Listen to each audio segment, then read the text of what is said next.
Assalamualaikum warahmatullahi wabarakatuh. Perkenalkan, nama saya Amelia Rahman dari jurusan Biologi, Program Studi Pendidikan Biologi.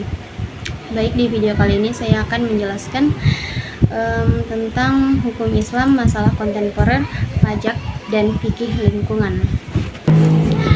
Itu hukum Islam. Hukum Islam adalah sistem hukum yang didasarkan pada ajaran Al-Quran, hadis, dan untuk mengatur berbagai aspek kehidupan umat Islam. Utamanya, hukum ini meliputi aturan tentang ibadah. Tujuan adalah mencapai kesejahteraan, keadilan, dan ketaatan kita kepada Tuhan Yang Maha Esa. Kedua, ada jenis-jenis hukum Islam. Hukum Islam itu terbagi atas 3 kategori, yang itu ada kategori hukum ibadah, hukum muamalah, dan juga hukum jinayah. Jadi, hukum akhlak, kelompok-kelompok ini membantu membimbing umat Islam dalam berbagai aspek kehidupan sehari-hari.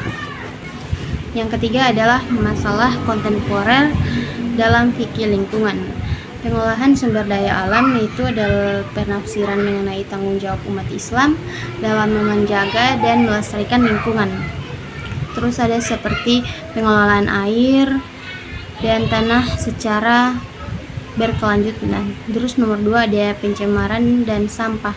Hukum tentang tanggung jawab terhadap pencemaran lingkungan dan pengelolaan sampah, serta larangan terhadap lingkungan dan pengelolaan sampah serta larangan terhadap tindakan yang merusak lingkungan. Terus yang ketiga ada perubahan iklim. Pertanyaan mengenai bagaimana syariat Islam memandang dan merespon isu perubahan iklim dan dampaknya terhadap pada masyarakat. Kemudian ada pajak dalam Islam, yaitu terbagi atas 2. Yang pertama ada karas dan ziyah. Nah, pajak ini, yang karas adalah pajak atas tanah atau hasil pertanian yang dikenakan pada non-muslim, dan digunakan untuk kepentingan umum. Dalam sejarah Islam, karas yang sering dipungut dari wilayah yang ditaklukkan. Terus ada zizah, pajak yang dikenakan pada non-muslim yang tinggal di negara Islam. Pajak ini sebagai imbalan atas perlindungan dan hak-hak yang diberikan oleh negara Islam. Nah, pada kesimpulannya, ada hukum Islam, pajak dalam Islam, pajak seperti qaras dan jizya yang sudah saya jelaskan tadi. Terus ada tujuan mendukung kepentingan umum dan memastikan perlindungan bagi warga negara. Pajak ini khusus diterapkan adil, tidak membebani, dan sesuai dengan prinsip-prinsip syariah.